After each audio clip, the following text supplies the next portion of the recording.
What's up, y'all? This is your boy Jax, and welcome back to another episode of the Drop That Podcast, where this episode we're going to get into wrestling talk. I've been holding on to my tongue for about a fucking week, and I lost patience. So, let's just get into the shits. Now, first things first. CM Punk and Seth Rollins finally on Monday Night Raw went face to fucking face. And I know there's a lot of people out there that are giving on the scoreboard 1 Seth freaking Rollins, 0 CM Punk. I agree with you. Seth won that promo.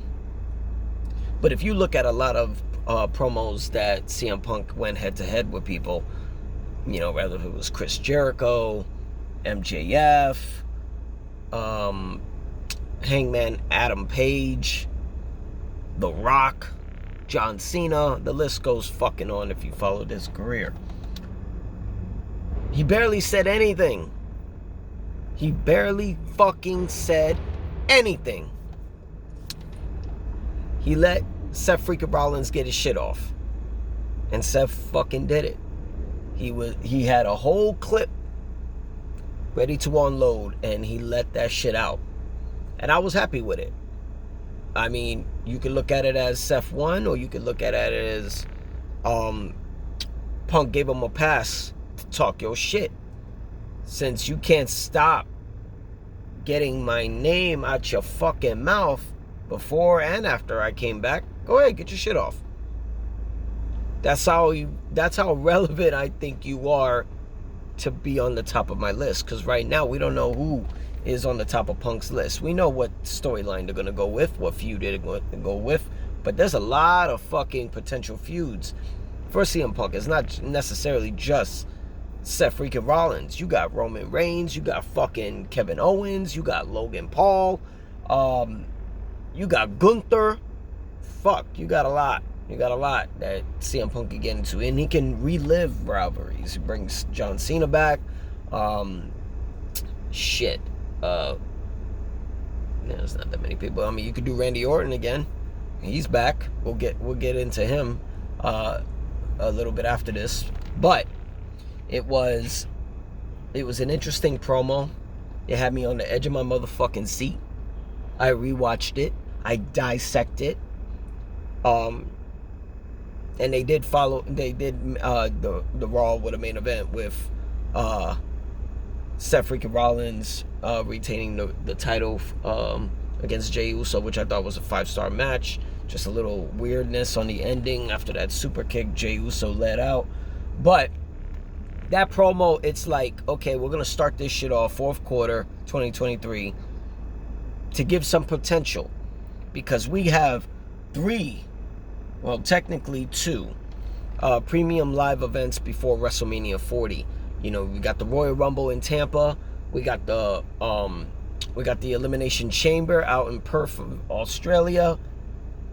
Yo, I am very, very like frosty tipped for these fucking 2 events. You know what I mean?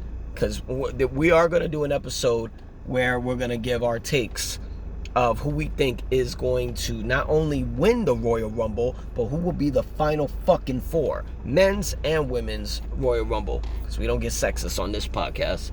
But we'll wait till 2024. We'll wait until January to give our take for the Royal Rumble that goes down in Tampa Bay. I'm interested how far we can go with this. I mean, Seth still got some unfinished business with he has unfinished business with Drew McIntyre's, maybe Jey Uso, maybe there's a lot of people that he can finish off with.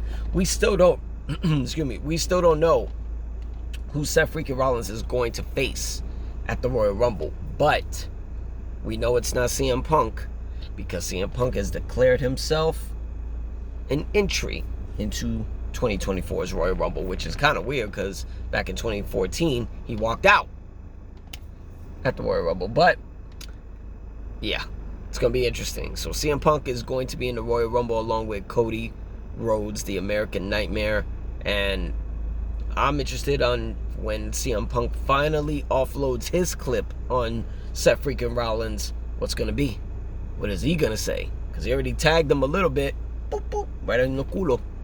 But moving on. SmackDown. We finally got face-to-face Randy Orton and Roman Reigns. And they did a fascinating promo. We are reincarnating the legend killer in Randy Orton. Finally, we get Roman back.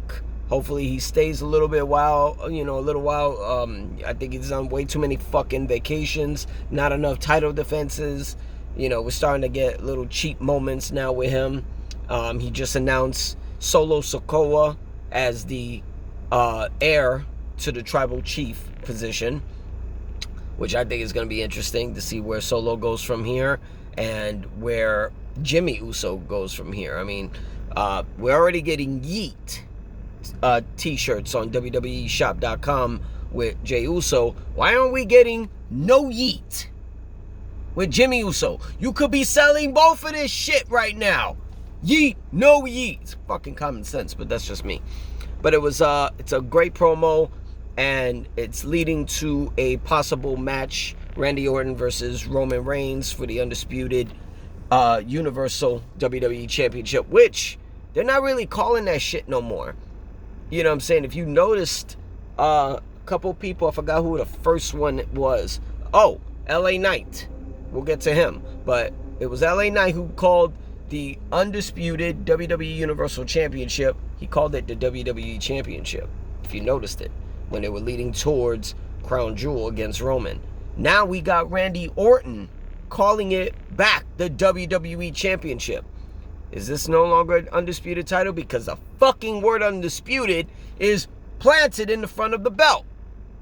It's a little weird. I don't think they thought of that. But looks like we're going back to the WWE Championship. I think they're going to lead into that. Hopefully, maybe before, or I would say after WrestleMania, they'll do it.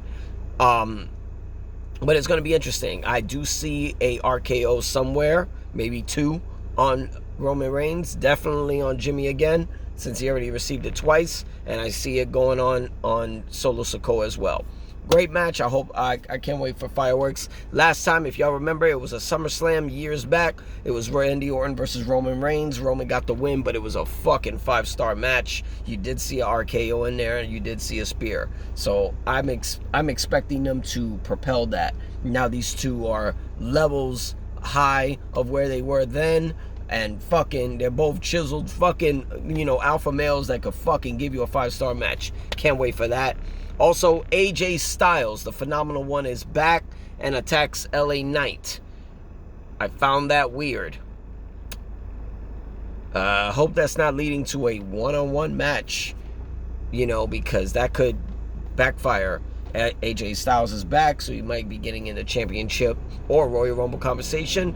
And LA Knight, you don't want to lose that momentum. You know what I'm saying? So, I mean, it's something for them to think about. But maybe down the road, that will be a great fucking match, great promo and everything like that. But can't wait to see what we got coming up in the following weeks. But that's our episode. I'm your boy Jax. This is the Drop That Podcast. You can find us on youtube.com/@DropThatPodcast. And you can find us talking our shit. If you want to come over. Talk your shit on X, formerly known as Twitter. You can find us on DropThatPod_13. We talking that shit on X, and I even turned on the comments on the fucking YouTube account. Talk your shit on the comments. I'll be damned if I'm not gonna fucking reply. I dare ya. But until then, you guys have a great week. See ya. Happy holidays.